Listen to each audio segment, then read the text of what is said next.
तो हमने प्रोथ्रोम्बिन का डिफिनेशन दिया है, क्या है कि it is a coagulation factor 2। क्या है? फैक्टर नंबर 2 है। It is protein in nature. हम पहले ही बोले थे कि आपको सारा मेरा जो कोगुलेशन फैक्टर है वो क्या है? प्रोटीन है। और वो कौन सा? ग्लोबिन है। सारा क्या है? बीटा ग्लोबिन है। All the coagulation factors are beta globin. ठीक है। Its molecular weight is 62,700 Dalton. Prothrombin is produced and synthesized in liver. Fat-soluble vitamins, vitamin A, D, E and K is essential for the formation of prothrombin. ठीक है, ये सब हमको जरूरी होता है, एसेंशियल है प्रोथ्रोम्बिन के फॉर्मेशन के लिए। ड्यूरिंग क्लोटिंग, जो क्लोटिंग हम कोगुलेशन कैस्केड में देखेंगे, ड्यूरिंग क्लोटिंग क्या होता है? Prothrombin is converted into thrombin. ये बात हम लोग पढ़ चुके हैं। ठीक है, जब कोगुलेशन कैस्केड पढ़े हैं तो वहां पे भी हमने देखा है। ठीक है, अब प्रोथ्रोम्बिन टाइम हम लोग देख लेते हैं। प्रोथ्रोम्बिन टाइम क्या है? Prothrombin time is the time taken by a blood sample to form a clot in the presence of thromboplastin suspension. ठीक है। Extrinsic pathway is measured by PT. Prothrombin time जो हम लोग मेजर करते हैं वो क्या फॉलो करता है? पीटी कौन सा रूट फॉलो करता है? Extrinsic pathway and common pathway को। ठीक है। To determine the activity of extrinsic coagulation factor, factor 7, factor 10, 5, 2 and 1। ठीक है, ये सब कोगुलेशन फैक्टर हम लोग को अगर डिटरमिन करना है तो हम इसके लिए हम क्या करेंगे? पीटी परफॉर्म करेंगे। ठीक है।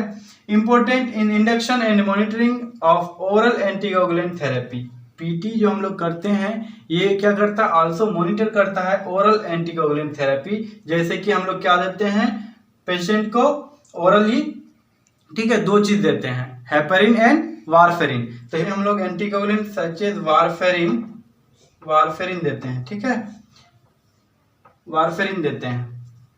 और ऑफ कॉमेरिन डेरिवेटिव्स वही चीज है, कॉमेरिन डेरिवेटिव्स। ठीक है, ये सब देते हैं। ठीक है। Important screening test in diagnosing genetically caused deficiency in coagulation factor of extrinsic system। ठीक है, पीटी हमको जो टेस्ट करते हैं, ठीक है, ये क्या करता है?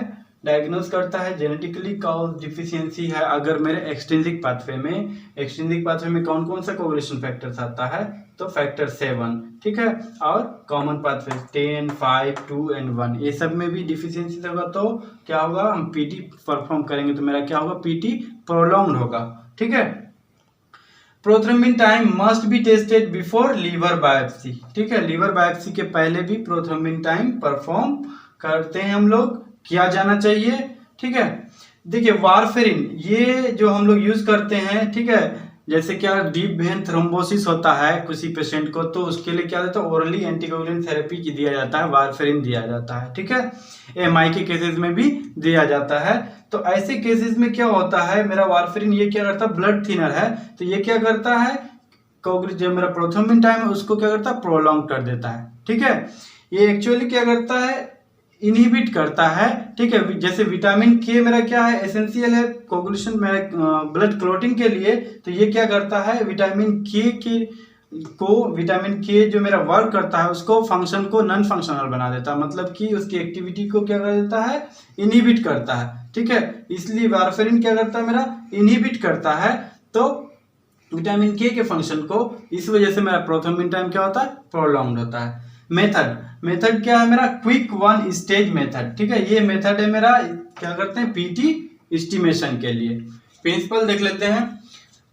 The calcium in whole blood is remove by sodium citrate, ठीक है, and prevent clotting by adding tissue thromboplastin and CaCl2 in the plasma it will be clot. Finally we note the clotting time। ठीक है, हम लोग क्या करते हैं? सबसे पहले अगर ब्लड कलेक्शन करते हैं तो हम लोग किस में लेते हैं? ट्राइसोडियम साइट्रेट में लेते हैं। ठीक है, तो ट्राइसोडियम साइट्रेट में लेते हैं तो मेरा सोडियम साइट्रेट कैसे वर्क करता है? ये क्या करता है? रिमूव करता है कैल्शियम आयन को।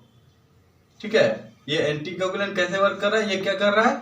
कैल्शियम आयन को रिमूव कर रहा है। ठीक है, तो ये क्या करेगा? मेरा प्रिवेंट करेगा ब्लड क्लॉटिंग को।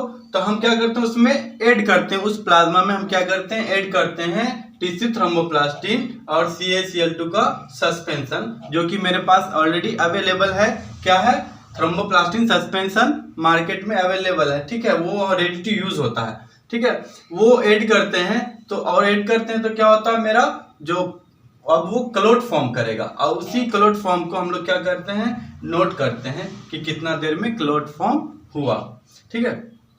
कलेक्शन ऑफ ब्लड कलेक्शन हम लोग कैसे करेंगे तो 0.2 ml ऑफ 3.2% ट्राइसोडियम साइट्रेट लेंगे एक पेनिसिलिन वायल में, ठीक है, और उसमें ऐड करेंगे 1.8 ml वेनस ब्लड, ठीक है, और मिक्स करेंगे इसको प्रॉपरली और सेंट्रीफ्यूज करेंगे तो मेरा जो प्लाज्मा होगा वो क्या होगा साइट्रेटेड प्लाज्मा, यानी मेरा जो स्पेसिमेन होगा स्पेसिमेन मेरा क्या है साइट्रेटेड प्लाज्मा, ठीक है, ये है मेरा स्पेसिमेन, सैंपल मेरा ये है।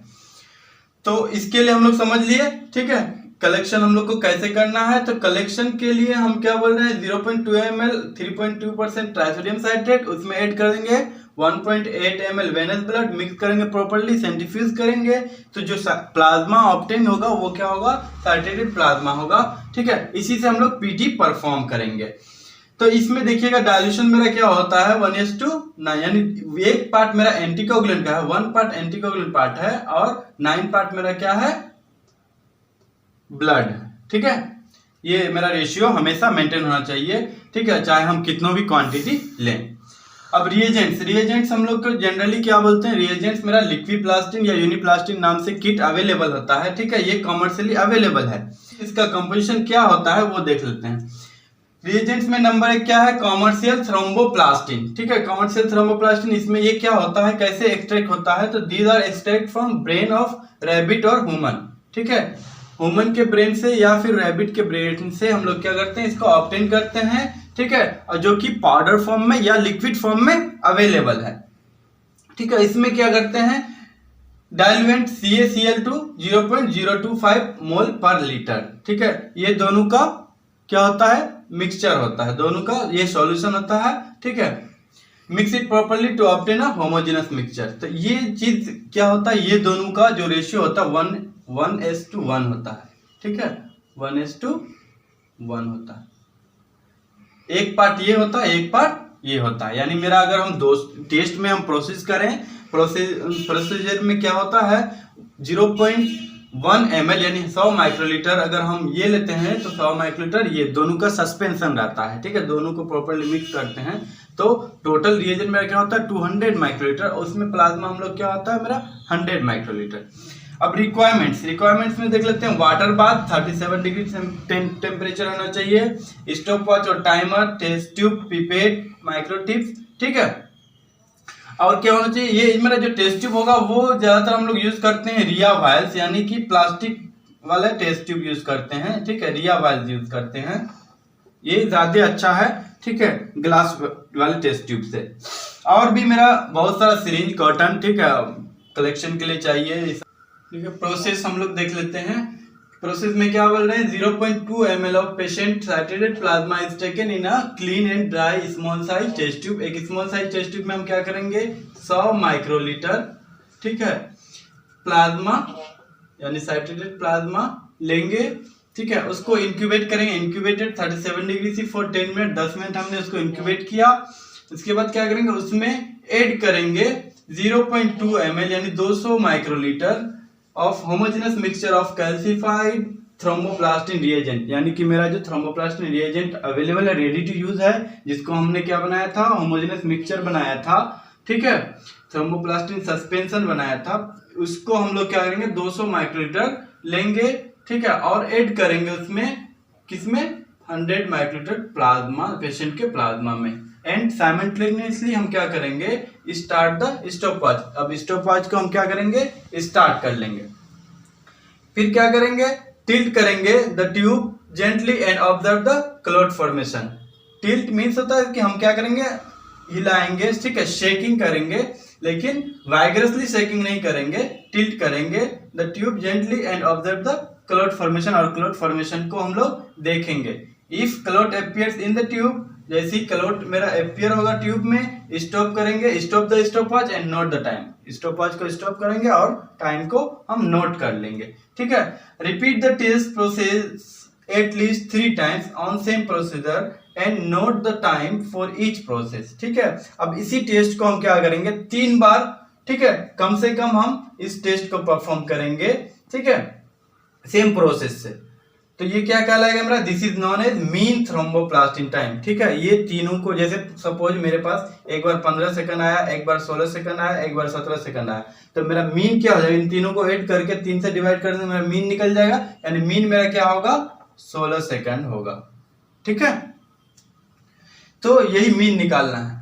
और report the time in prothrombin time in second. अब प्रोथ्रोम्बिन टाइम को हम क्या करेंगे, रिपोर्ट करेंगे सेकंड में। तो नॉर्मल रेंज मेरा क्या है, नॉर्मल रेंज 14 ± 2 सेकंड, मतलब कि 12 से 16 सेकंड नॉर्मल रेंज है, ठीक है। आपको किट में अवेलेबल है कि जो लिक्विप्लास्टिन आता है, ठीक है, उसमें 10 से 14 सेकंड भी दिया होगा, ठीक है। तो उस पे हम लोग डिफरेंट लेबोरेटरीज अपने हिसाब से वो एस्टेब्लिश करते हैं अपना नॉर्मल रेंज को, ठीक है। परफॉर्मा प्रोथ्रोम्बिन टाइम, ये बहुत ही इंपॉर्टेंट है। हमको क्या करते हैं, ओनली पीटी टेस्ट करके खाली नहीं देते कि इतना सेकंड, उसका आईएनआर निकालना होता है। आईएनआर निकालने के लिए हमको ये सब चीज जानना जरूरी है। क्या है प्रोथ्रोम्बिन टाइम टेस्ट, यानी जब हमने टेस्ट किया वो कितना सेकंड में आया उसको, ठीक है। कंट्रोल प्लाज्मा, कंट्रोल प्लाज्मा क्या होता है, ये आपको किट में भी दिया रहता है। वैसे हम लोग क्या करते हैं, 20 पेशेंट का, नॉर्मल पेशेंट का, 20 नॉर्मल हेल्दी पेशेंट का प्रोथ्रोम्बिन टाइम करते हैं और उसका मीन निकाल के जो मेरा कंट्रोल, उसी को हम लोग कंट्रोल मानते हैं, ठीक है। 20 पेशेंट का, उसमें जो प्रेग्नेंट वुमेन नहीं होना चाहिए, ठीक है। प्रोथ्रोम्बिन इंडेक्स, ठीक है, prothrombin ratio, INR international normalize ratio, ये सबको हमको भी जानना है, ठीक है। हम लोग सिर्फ अभी प्रोथ्रोम्बिन टाइम टेस्ट यानी हम लोग सिर्फ सेकंड में करके नहीं देते हैं, हमको आईएनआर तक निकालना था। आईएनआर निकालने के लिए ये सब हमको करना पड़ेगा, ठीक है। देखिए अब पीटी मेरा एक्चुअली क्या फॉलो करता है रूट को, हम इसको समझ लेते हैं। जैसे प्रोथ्रोम्बिन टाइम हम क्या बोले थे, एक्सट्रिंसिक पाथवे को, एक्सट्रिंसिक पाथवे मतलब फैक्टर 7, ठीक है, फैक्टर 7, देन कॉमन पाथवे 10, 5, 2 और 1, ठीक है। तो ये मेरा क्या करता है, पीटी फॉलो करता है इस पाथवे को, ठीक है। तो अगर इसमें कहीं पे भी डिफिशियंसीज होगा तो मेरा पीटी क्या होगा, प्रोलॉन्ग्ड होगा, ठीक है। अब हम लोग इस परफॉर्मा को समझते हैं, ठीक है। अब प्रोथ्रोम्बिन इंडेक्स का फॉर्मूला क्या है, यहाँ पे हम लिखे हुए हैं, ठीक है। Mean prothrombin time of control plasma divide by mean prothrombin time of patient plasma into 100, ये मेरा क्या है, प्रोथ्रोम्बिन इंडेक्स है। इसको हम लोग परसेंटेज में एक्सप्रेस करते हैं, ठीक है। नोट करके हमने क्या लिखा है, prothrombin index is between 85 to 100% in normal condition. Normal condition में क्या होगा, 85 to 100% मेरा प्रोथ्रोम्बिन इंडेक्स होगा। और ये क्या होता है, टेस्ट के इनवर्सली प्रोपोर्शनल होता है। जैसे कि अगर मेरा पीटी टेस्ट प्रोलॉन्ग्ड होगा, बढ़ा हुआ होगा, तो मेरा इंडेक्स क्या होगा, घटेगा। यानी कि मेरा जो पीटी टेस्ट है वो उसके इनवर्सली प्रोपोर्शनल है इंडेक्स, प्रोथ्रोम्बिन पीटी इंडेक्स, ठीक है, इंडेक्स। ये मेरा इनवर्सली प्रोपोर्शनल है, ठीक है। अब प्रोथ्रोम्बिन रेशियो देखते हैं। प्रोथ्रोम्बिन रेशियो में क्या बोले, mean prothrombin time of patient plasma divide by mean prothrombin time of control plasma, यानी टेस्ट बाय कंट्रोल, ठीक है। ये मेरा क्या हो जाएगा, रेशियो निकल जाएगा। अब आईएनआर, ठीक है, आईएनआर क्या है, इंटरनेशनल नॉर्मलाइज रेशियो, ठीक है। तो normally INR is less than 1.2, ठीक है, 1.2 होता है, यानी बिटवीन क्या होता है 0.8 to 1.2, ये नॉर्मल रेंज है, ठीक है। ओरल एंटीकोलिन यानी कि हम वारफेरिन अगर देते हैं, थेरेपी देते हैं, वारफेरिन थेरेपी, ठीक है, एंटीकोलिन थेरेपी देते हैं, हेपेरिन या वारफेरिन थेरेपी, तो इस कंडीशन में मेरा क्या होगा, प्रोथ्रोम्बिन टाइम मेरा बढ़ेगा। तो इस कंडीशन में क्या होता है, मेरा आईएनआर का रेंज क्या हो जाता है, 2.0 to 3.5, ठीक है। अब देखिए एक एग्जांपल देखिए, हम आपको समझाते हैं। पीटी टेस्ट हमने परफॉर्म किया तो 17 सेकंड आया, मेरा कंट्रोल जो है वो क्या है, 14 सेकंड है। ये कुछ आपको जो हम किट यूज करते हैं उसमें भी मेरा दिया हुआ रहता है 13.5 सेकंड, 14 सेकंड, ये आपको कंट्रोल दिया हुआ रहता है, ठीक है। या फिर आप क्या करते हैं, 20 पेशेंट का टेस्ट परफॉर्म करके उसका मीन निकाल के हम निकाल सकते हैं, मीन कंट्रोल जो निकाल सकते हैं, ठीक है। अब इंडेक्स कैसे निकालेंगे, तो ये फॉर्मूला पुट करेंगे हम, mean prothrombin time of control plasma, control plasma mean कितना आया 14, ये इनटू कितना बोल रहे हैं 100 डिवाइड बाय कितना, क्या बोल रहे हैं, mean prothrombin time of patient plasma, patient plasma कितना है मेरा 17 सेकंड। ठीक है, तो इसको हम लोग करेंगे तो क्या आ जाएगा मेरा 82.3% मेरा इंडेक्स हो जाएगा। इंडेक्स मेरा क्या हो जाएगा 82.3%। ठीक है, ये इंडेक्स हो गया। अब रेशियो हम कैसे निकालेंगे? रेशियो के लिए हमने क्या बोला, टेस्ट डिवाइड बाय कंट्रोल, यानी कि मेरा प्रथम मीन टाइम टेस्ट कितना है 17 सेकंड है। ठीक है, और कंट्रोल कितना है 14 है, तो मेरा रेशियो क्या हो जाएगा 1.21। ठीक है, ये मेरा रेशियो हो जाएगा। तो अब हम ये दो चीज हो जाएगा तो हम INR कैसे कैलकुलेट करेंगे? तो INR के लिए हम क्या करेंगे, मेरे पास कन्वर्सन चार्ट होता है। ठीक है, हर किट में अवेलेबल है कन्वर्सन चार्ट, इसको हम लोग देख लेते हैं। जैसे ये मेरे पास conversion chart INR conversion chart है यहाँ पे। ठीक है, अब देखिए, तो ये जो हमने ओवरऑल यूज किया, इसमें एक चीज और इम्पोर्टेंट है कि जो हमने किट यूज किया है उसमें ISI क्या है, व्हाट इज द ISI, क्योंकि उसी के हिसाब से हमको उसका, तो मेरा जो हमने अभी किट यूज किया है वो क्या है 1.6 है। ISI मेरा क्या है 1.6। ये आपको किट पे अवेलेबल रहता है, ये जो हम किट लेंगे तो उसमें किट पे लिखा हुआ रहता है ISI 1.6, 1.65, 1.5 ऐसे भी रहता है। तो अभी जो हमने ISI लिया वो क्या है 1.6 है। तो अब क्या करते हैं हम लोग, INR कैसे निकालते हैं? INR निकालने के लिए ISI और रेशियो मेरे पास होना चाहिए, ISI और रेशियो। ठीक है, तो ISI मेरा क्या है 1.6 है, यानी कि अब यहाँ पे हम इसको देख लेंगे 1.6 मेरा क्या है ISI, यानी ISI इधर बता रहा है, तो ये मेरा 1.6 यहाँ पे है ISI। रेशियो मेरा कितना आया 1.21 यानी 1.2।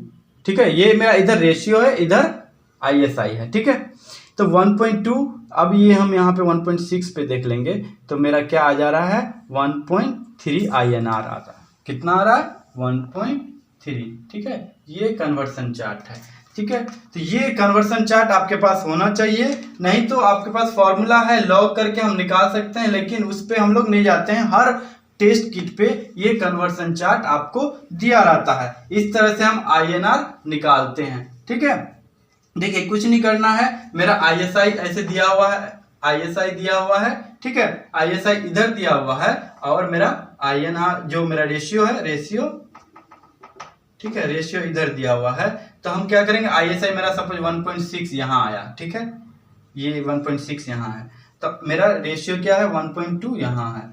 ठीक है, तो इसको यहाँ ऐसे ऐसे लाएंगे तो ये मेरा जो यहाँ पे जो होगा that will be the INR, ये क्या होगा INR होगा। ठीक है, बहुत ही आसान है, इसको हम लोग समझ लिए। क्लिनिकल सिग्निफिकेंस हम लोग देख लेते हैं। ठीक है, prothrombin time is prolonged in vitamin K deficiency, liver disease, excessive dose of anticoagulants. कौन सा एंटीकोगुलेंट, तो वारफेरिन।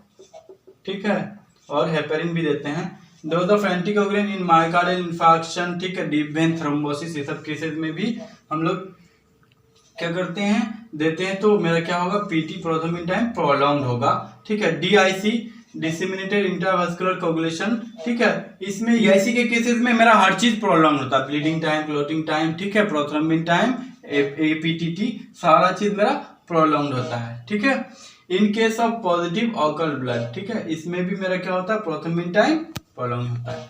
इसमें देख लेते हैं हम लोग, vitamin K dependent clotting factors are factor 2, 10, 7 and factor 9। तो अब देखिए वारफेरिन कैसे वर्क करता है। वारफेरिन और coumadin is a blood thinner यानी एंटीकोगुलेंट है। ठीक है, commonly used to treat blood clots such as deep vein thrombosis and pulmonary embolism and to prevent stroke. ठीक है, इस तरह से स्ट्रोक प्रिवेंट करता है। तो वारफेरिन क्या करता है, inhibit the enzyme epoxide reductase and hence vitamin के विल नॉट एक्टिव। यहाँ पे हमने दिखाया है विटामिन के इनिशियली ये इनएक्टिव था। ठीक है, ये एक्टिव होता है, इपोक्साइड रिडक्टेज एंजाइम ये क्या करता है विटामिन के को एक्टिव करता। ठीक है, लेकिन वारफेरिन क्या कर रहा है, इस एंजाइम के एक्टिविटी को ही इनहिबिट कर दे रहा है। तो मेरा विटामिन के एक्टिव नहीं हो रहा है, जिस वजह से मेरा क्या होता है प्रोथ्रोम्बिन टाइम प्रोलॉन्ग्ड होता है। Thank you.